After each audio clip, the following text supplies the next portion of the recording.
Under One Roof MTL, hosted by Robin Flynn, featuring mortgage brokers Fred and Martin and real estate expert LJ Aguinaga. Presented by Fred and Martin Mortgages and LJ Realties.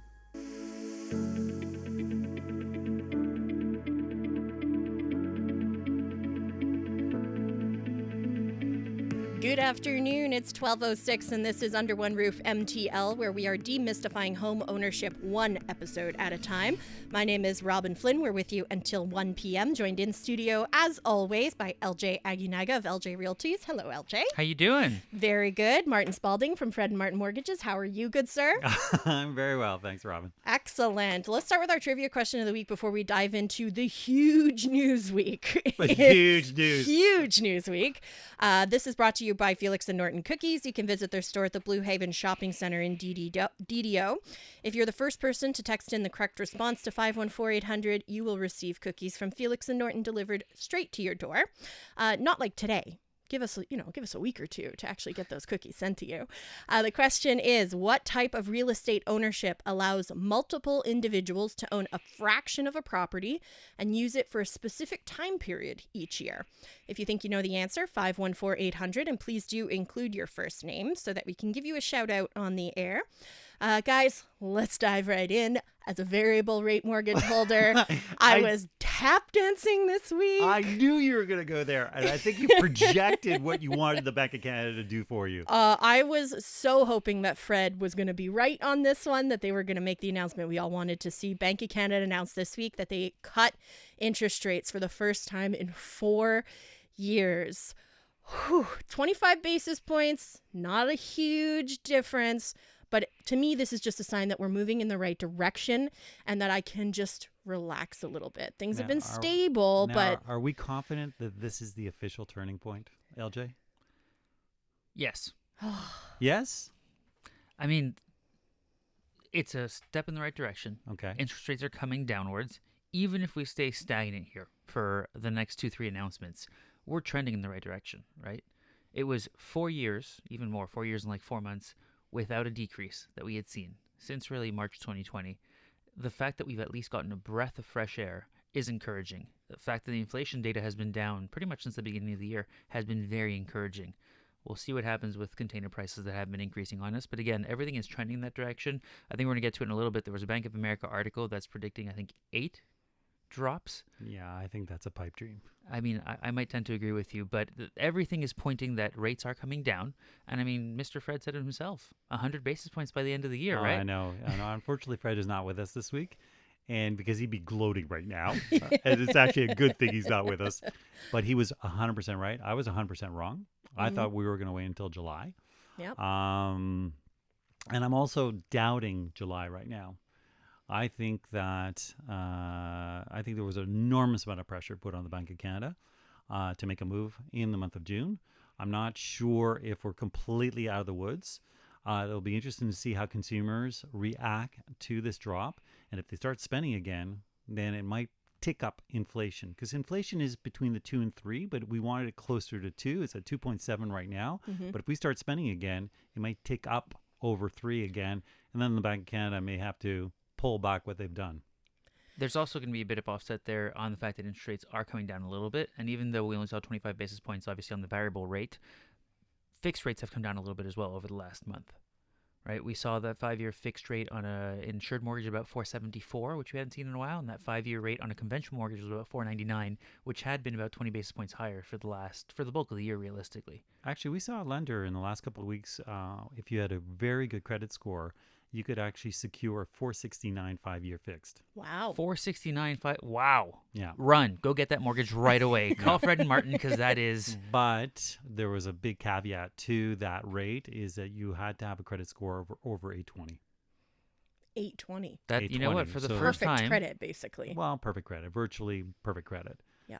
Because you become low risk. But at 469, now we're really in the ballpark. That's very low risk, but you know what? It's actually quite nice to see that people are finally getting rewarded for having maintained and really taken care of their credit for all these years. So that's really cool to hear. Who was the lender on that? Desjardins. Desjardins. Yeah. They have been a bit Wow. aggressive on some of these Yeah. rates recently, eh? We're seeing two. We're seeing Banque Nationale and Desjardins right now being very aggressive in the market. Is this about being competitive, trying to be the first one to drop rates so you can get more people to sign a mortgage with you? It becomes more than competitive, right? It's definitely first mover advantage, and we typically see this in the spring. And I guess some people are a little bit late to the party this year because now that people want a larger share of the mortgages that are realistically coming over the next 6 months, so you will see one bank kind of get more aggressive, and then slowly the other ones start to follow because they don't want to lose too much market share in the year. That being said, it really varies every single year which bank wants more mortgages on their balance sheet and who says, you know what, I'm okay for the year, or I'm not ready to put that risk into our portfolio at this point in time. So that's interesting to see. So, Robin, you're Yes. the one who sent us that actual The article. Bank of America yeah, article. Exactly. Yeah, I'm looking So at it are right you- now. So are you wishing, are you hoping that we're going to see 8 drops in 2 years? Yeah, because so I have to make a confession, guys. Okay, I go thought ahead. my variable rate was up for renewal next fall. I thought I Mhm. was on a 3-year variable. I'm actually on a 5-year variable. So I still have 3 years left. So when I saw the Bank of America report that said over the course of the next 2 years, Canada will probably have the most bullish moves of any G7 economy, making 8 rate cuts. So 7 more because we've already made 1. This came out before the interest rate announcement was made. That's more rate cuts than they're predicting for the US, for the UK, for Australia, for Japan, for China. They're expecting Canada to make the most moves. This is based on the economists at the Bank of Canada's projections. I have 3 years left on my variable rate mortgage. If there are 7 more rate cuts coming, even if they're just by 25 basis points over the course of the next 3 years, that's interesting to me. That makes me want to keep my variable rate mortgage because everybody in my family thought we were crazy when we signed a variable rate mortgage. I don't think anyone in my family had ever taken one before. Everybody was team fixed all the way, keep it the same. And they are still constantly asking me, my husband, when are you going to convert to a fixed? The rates came down this week. You're going to convert to a fixed? Like everybody is so scared for us, basically. And I'm like, everybody is telling me to hold. And I'm listening to the people who are the experienced one. I'm listening to LJ and I'm listening to Fred and I'm listening to Martin. These are the guys that are saying, you know what? You've ridden the storm this you weathered far. the storm, yeah. Yeah, let's just wait it out. At this point, I would hold. Yeah. If I was sitting out there with a variable rate and the rate started coming down, and I had the option of locking in with a fix at this junction, if the cadence continues over the last 15 years prior to COVID, if you had a variable rate, you paid less interest. You were on the winning side of the ledger. But as we know, with a variable rate, that can work against you, it can work for you. So if you're the type of person that wants to know exactly what they're going to pay on a monthly basis, then lock into fix. But I will lock into fix at this junction in time in a shorter period of time, over a shorter period of time. I wouldn't go to a 5, I would go to a 3. But don't forget, although you may have been the loser, quote unquote. No, it's from not loser. That's a strong word. That's why the LJ was doing losing, the air quotes. quote unquote Well, here. because we're on radio. Well, you still have the flexibility of being able to break the mortgage at any time, with 3 months of interest being the penalty. Correct. And that flexibility is not to be kind of shun away, is the reality, right? Because things change in life. Sometimes you plan one thing and it happens another way. Sometimes you have to sell earlier, etc. And the additional interest you may have paid over the course of that year or two in that interim might still be less than the penalty you would have paid on that fixed rate mortgage that you'd be breaking. It's all math, right? You can't get So- emotional about these things, and you got to crunch the numbers. My question, though, is that what does that mean for what the Bank of America is predicting for Canada's economy if they are predicting 7 rate cuts? Wouldn't that mean that the economy is struggling if we have that many rate cuts over the course of the next 3 years? Exactly what they're predicting. Oh, that's They're saying not great things news. are not good, and thus we're going to have to lower interest rates in order to help Stimulate the economy. Exactly. Now, before we do go into the next segment, you had asked me over the week to prepare how much does this actually represent in dollars and cents, depending on the size of your mortgage. So I did the example with 4 different mortgage amounts. So if you had a $200,000 mortgage, you are currently going to be saving about $30 a month with the most recent rate decrease. If you have a $500,000 mortgage, it's going to be about $75 a month. $750,000 mortgage, you're at about $112 a month. And if you have $1 million mortgage at this point, you're looking at about $150 a month. Okay. It's That's- about $15 per 100,000. Okay. So it's not a ton of money, but I feel like just psychologically having it come down is so much better than the stress of every announcement not knowing if it was going to go up. That was so stressful to me for like a year. Every announcement, are they going to hold? They're going to go up. There was not even an option of going down. It was a very stressful time for those of us on a variable rate mortgage. We're going to keep chatting about this. Up next, do you know what's on your credit report? Martin mentioned having an 820 score might get you a better interest rate. Well, that's basically perfect credit. We'll tell you how to understand and improve your credit. Under One Roof MTL, hosted by Robin Flynn, featuring mortgage brokers Fred and Martin and real estate expert LJ Aguinaga. Presented by Fred and Martin Mortgages and LJ Realties. This is your lingo lexicon on Under One Roof MTL. Closing date. In real estate, the closing date is the specific day when the final transfer of ownership of a property occurs from the seller to the buyer. On this day, the buyer and seller and their real estate agents go to a notary's office and all necessary documents are signed. Any remaining funds are paid and the buyer officially takes possession of the property. For example, let's say Sophie just bought a beautiful condo in downtown Montreal and her purchase agreement sets the closing date for June 15th. On that day, she meets with her notary, the seller, and the mortgage lender to sign all required documents. Once everything is completed, Sophie receives the keys and officially becomes the owner of the condo. Congrats, Sophie. This has been your lingo lexicon on Under One Roof MTL. Actually,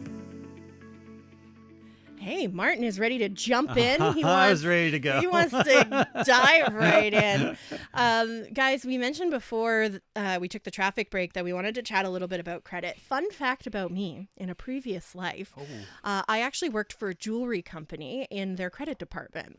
So part of what I did was collections, because people would finance, engagement rings, what have you, fancy necklaces. And I would also do fraud prevention to make sure that orders were real, because you want to make sure that if somebody's buying a $20,000 necklace, that it's not going to be charged back the very next month.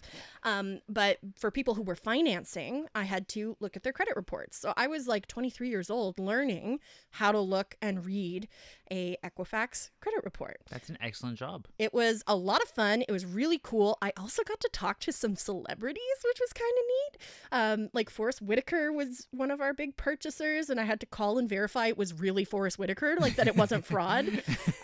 So that was kind of neat. You spoke to Forrest Whitaker? Yeah, because he made a purchase on the website. It was really cool. But yeah, I did a deep dive into Equifax. So I have always been very conscious of credit. Well, always. Since my early 20s. I was not conscious of it when I was 18 and got my first credit card. When I was an unemployed 18-year-old and some bank gave me $1,000 credit card and no one had ever told me what an interest rate was. No one had ever explained to me that, just making the minimum payment means you'll never pay off your debt. To me, it was free money. $1,000, went and spent it, blew it in a summer, and then I spent 2-3 years paying it off, which was not fun. But it's very important as you get older to understand the impact that your choices will have, because it's a lot easier to damage your credit than it is to repair it, right? It takes a long time to rebuild that credit score. So, let's just do a quick overview of credit for people who aren't aware. Credit scores are relatively recent, right? They only started being used in 1989. So when you think back to your parents and your grandparents, when they were buying houses, when interest rates were back in my day, they were 11 and 12% when I bought a house. Yeah, but you could get a mortgage in 1985 just by being employed. There was no credit history that needed to be verified, right, LJ? It was a handshake agreement back then, right? You knew the branch manager wherever you were going, and they're the ones stamping the approval, and off you went. Exactly. Now, not the case. You have to have the employment. You have to have a zillion documents, as I'm sure Martin can attest to, and you have to have a pristine credit report. What would you say, Martin, is the minimum credit score you need to get a mortgage nowadays? I put it at about the minimum. The benchmark usually around 650, but we can get people 620? Mortgages at 620, 625. But Special cases, going to be higher interest rate. There's a lot of things to talk about there. There's but alternative lenders as well, of course, in Canada. But anything under 600, you've got some work to do. Yeah, you've got a lot of work to do, and most of the time you have to build a strategy to actually rebuild your credit score. But if we talk about what is a credit score, it just demonstrates how reliable you are to a lender. So as soon as you apply for any kind of credit, that's the first place they go, and they want to see your track record. Yep. So if you've been late on payments, or if you've defaulted on payments, Or if you've got a credit card that has a $10,000 limit on it and you're using up to $9,500 on it, those are the types of things that hurt your credit score and the types of things that lenders shy away from. And it's not just that individual credit card, but your overall debt to credit ratio, the utilization. Utilization is critical. So not just on one credit card, but you have to be looking at any credit that you have. This is why I remember when we bought our house, our mortgage broker and real estate agent told us when we were about to go to notary, do not buy furniture, a car, do not finance anything between now and your closing date, because you could lose your mortgage. Especially, I imagine if you're like on the bubble of a credit score, you just barely qualify. So yeah, your payment history, paying those bills on time is extremely important. And I always remind people, it sounds silly maybe to you guys, but I had to remind my husband of this. If your payment is due on June 10th, that doesn't mean pay it on June 10th, because it takes a day or two for the bank to process the payment. So always make sure you're paying stuff a few days before they are due. The age of your account is also important, how long you've had those credit cards. I personally cannot be trusted with credit cards. I have one credit card that we use for stuff, but I didn't close my other credit cards. When we got ourselves out of our debt problem, I kept my credit cards open even though they were paid off, cut them up and deleted them from my cache and my history on my phone and my computer, but I left the cards open because I've had some of these cards for 10 plus years. So the age of that account being in good standing looks good on your credit report. So that's super important. There's another trick in all this is you can actually automate your payments. And so if you're a little bit of a delinquent, and you go, oh my God, I haven't paid my credit card. Even a day late is a day late. Yep. So why not automate it? There's no difference between a day late and 29 days late, right? Exactly. Because you're either 30, You're late, 60, you're late. 90. They classify it by month, basically. And then that stays on your report for a very long time. If you have filed bankruptcy, that stuff stays on 7 your years. report for 7 years. If you have a collections account open on you, if you've ever had your wages garnished because you didn't pay your taxes, that stays open on your credit report. But the most important thing is just to make a payment. So if you can't afford to pay off the entire credit card in one lump sum, at least pay The minimum. Yeah. but pay it on time. Yes, absolutely. Also important, the number of credit checks that you've had recently. If you're applying for a mortgage and they run your Equifax report and they can see that you have applied for a Visa, a MasterCard, an Amex, to finance a couch at Leon's all in the last 60 days, that looks suspicious. Well, there are hard checks and soft checks, right? Yep. So when you're applying for a credit card, a line of credit, a mortgage, that's a hard check. Yes. And if you do too many hard checks, it can have a negative effect on your credit score. Yep. But people are becoming very obsessed. I don't know if you see how many commercials there are on television for all these Credit Karmas and all these services where you can go and check your credit. Yes. They're not as reliable as TransUnion and they're not as reliable as Equifax. Yeah. But they do give you a good idea of what's going on. And those are called soft checks. Yes. And the other important thing is if you have a bad credit report, get a copy of your credit report and go through it line by line, because there might be things there that have not been cleaned out of your credit report and are having a negative effect on your credit score. Something I don't think a lot of people realize is you're legally entitled to see your credit report. You don't have to pay a monthly service. I believe they'll give you your report, but not your score, but at least you can see what's on your report. I personally pay for Equifax every month because my husband and I have been rebuilding our collective credit over the course of the last 5 years. We've been working on it and I like paying attention to it. And when you pay for an Equifax account, it doesn't count as a check at all. It's because a soft, right? Exactly. My score doesn't change at all, which is nice. I log in usually once a month. It's a good thing too to make sure you're not being frauded. Let's face it, if you're shopping online, you have credit cards, debit cards, you're doing any sort of purchases, it's a good idea to see what's going on with your credit report. They usually also have your work history on there. They have everything. your addresses. Absolutely everything. Yeah. Everything is in there.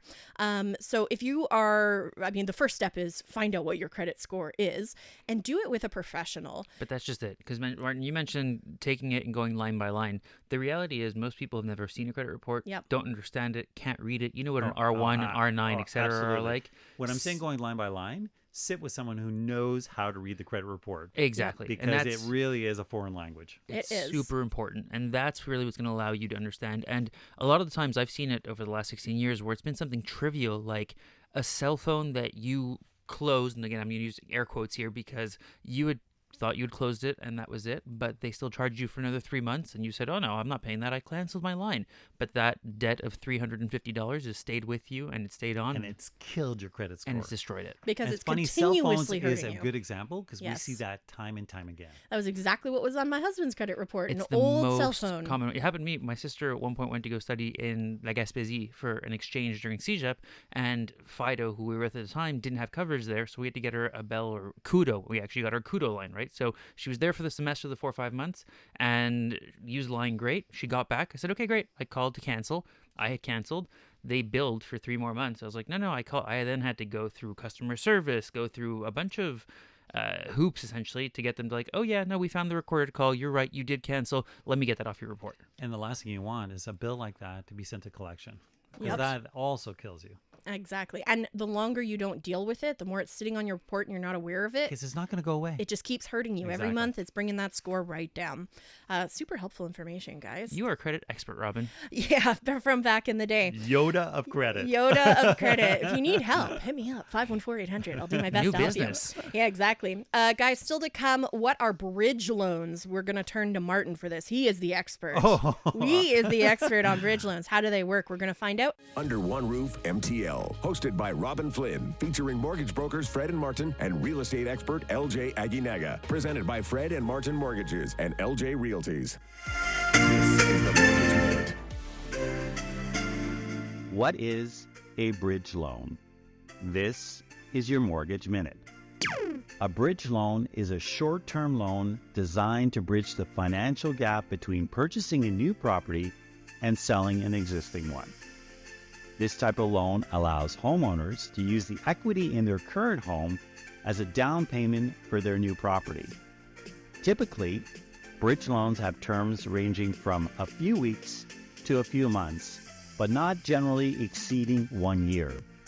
They provide temporary financing to homeowners who need immediate funds but have not yet completed the sale of their current home.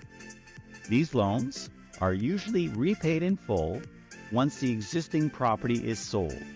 Bridge loans can be vital for ensuring a smooth transition during property transactions.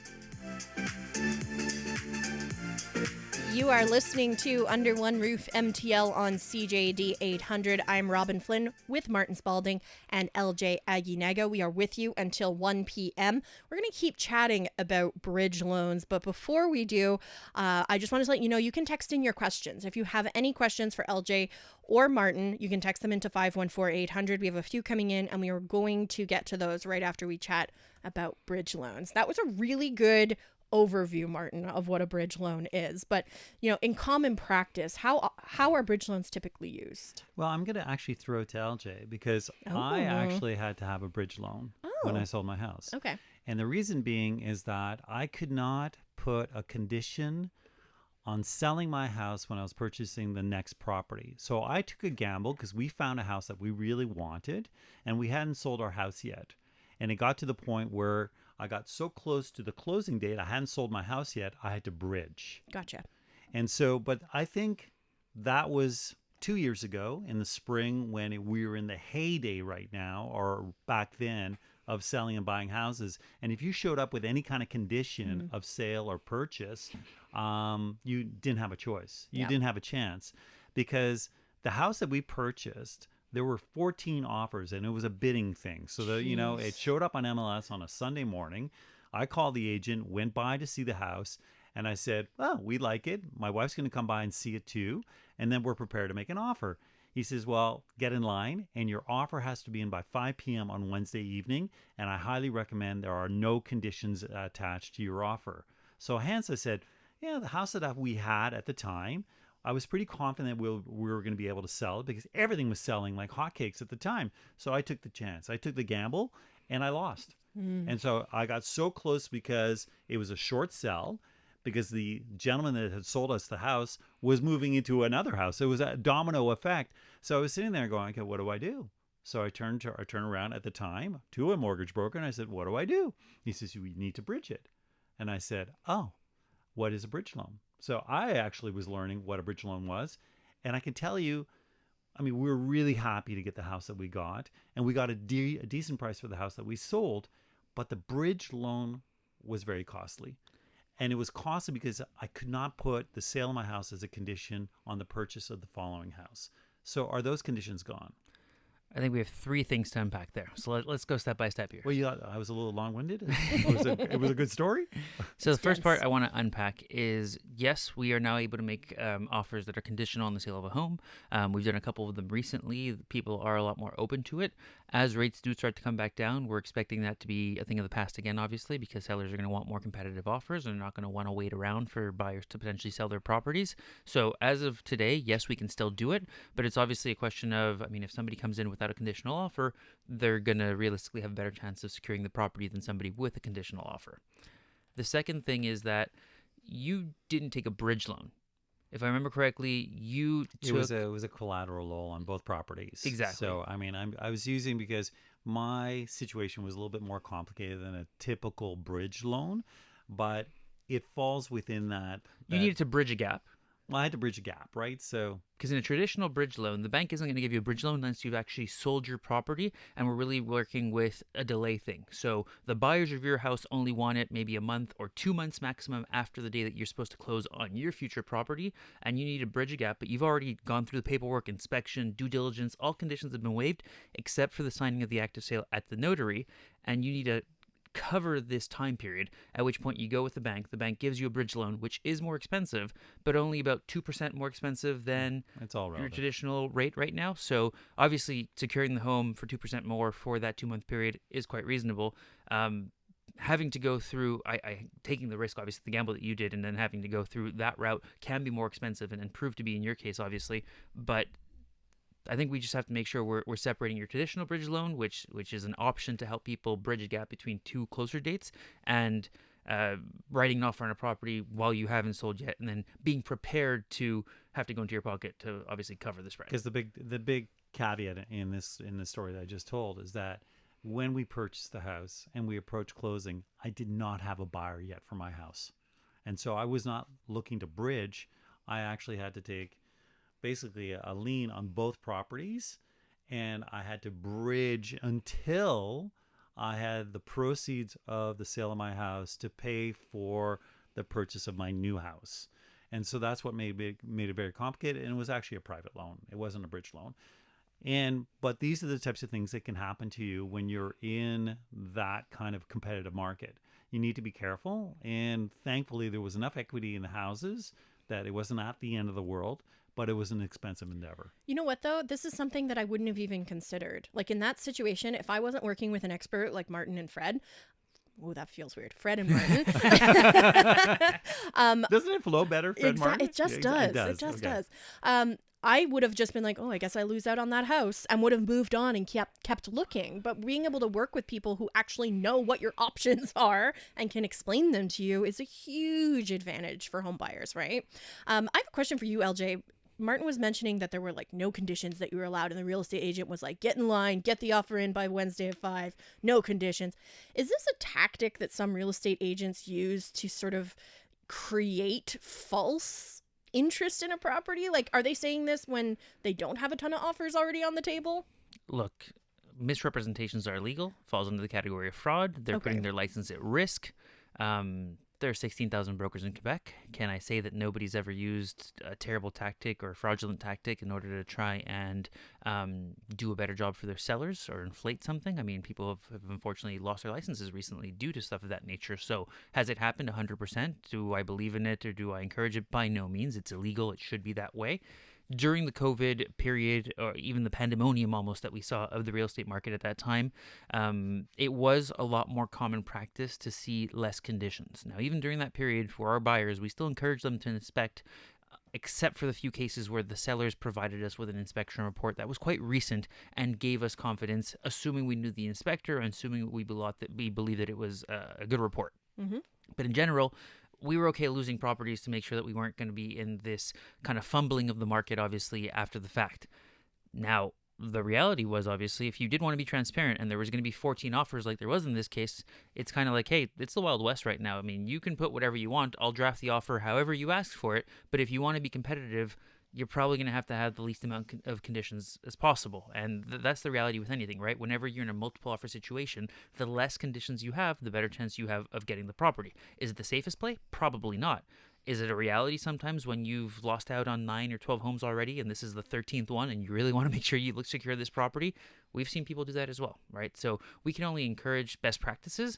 After that, I mean, when you now have a gun to your head and you need to move in the next 30 days because you have sold your property or because you have told your landlord that you're not renewing and all of a sudden you have nowhere else to go, you're going to make decisions under stress and under strain that you may not have made otherwise. So we've seen things like that for sure. Yeah, desperate people do desperate things. So when you've gone to see 9 houses and you've lost out 9 times, then you start to get desperate and you go, you know what, I want this place. And then logic gets thrown out the window and you start to do things that traditionally you would never have done, but you really want that house. And it becomes almost a competition. It's not even about the house anymore. I just want to win. Yeah. And I that's, totally I get mean, that.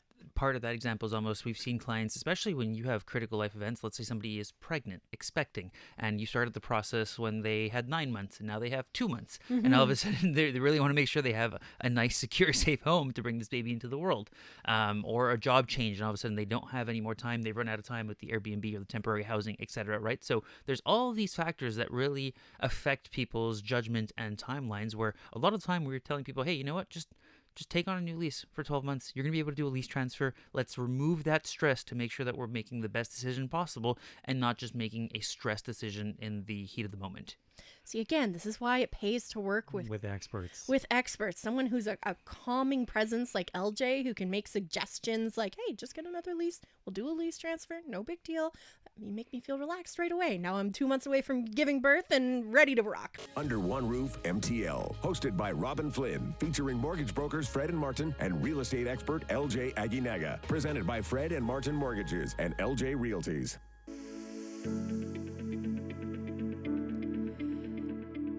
This is Under One Roof MTL. We are with you until 1 p.m. We have our property of the week to get to, but I want to get to this listener's question because we've been making them wait for like 15 minutes, so I feel bad. This comes in from James at 514-800. Hi, I have accelerated biweekly payments at 1.8%. I'm renewing November 2025. I am trying to pay off as much as I can before I have to renew. Is this a good strategy? My mortgage is $245,000. What do you guys think? That's an excellent strategy. If you can afford those accelerated payments, you're going to be making a huge dent in the mortgage, especially right now with that 1.8% rate. You're paying so much capital down right now, so I think that's a fantastic strategy for you. Yeah, you should also check if you can do double payments or lump sum payments on a yearly basis, because those double payments or those lump sum payments go right against the principal. So you can really hack down your mortgage very quickly before it's time for him to renew. Makes a lot of sense. Okay, LJ, now it's your turn. I wanted to make sure we didn't make poor James wait. Property of the week. This is my favorite part of the show. And I love after every single time you highlight the property, I go and look it up afterwards so I can look at the pictures because that's the best part. Nice. Well, this one's a little bit different. This one's going to appeal more to our investors out there. So people looking for an investment deal, this is what we got today. This week I'm highlighting a sixplex in the Plateau located at 3546 to 3556 Rue d'Orion, just 2 blocks away from Parc La Fontaine. This property is an excellent investment opportunity. It has a gross revenue of just over $80,000 per year with plenty of room for optimization. The front stone facade, the front balconies, and the front staircases have all been replaced. We're asking $1.15 million for the property and are hosting visits this Wednesday, June 12th from 6:30 to 7:30 and on Saturday, June 15th from 12 to 1 p.m. My favorite restaurant in the area is probably L'Express, an excellent French bistro that is open late. Ooh. And if you go to L'Express, where do you sit? At the counter.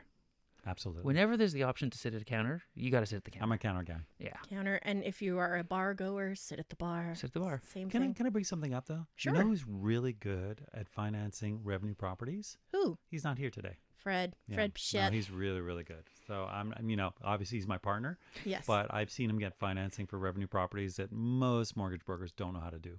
Really, you know what? Fred knows a lot. Yeah. He is a fountain of knowledge. It's important to Absolutely. understand that different lenders have different offsets, and they're going to consider the revenue of the properties differently. And some will use half, some will use the full thing. Some, if you have other multiple multiplexes in your portfolio, they'll consider it a certain way as well. So speaking to an expert who knows all the intricacies and all the pros and cons of each bank, because every single bank qualifies multiplexes differently.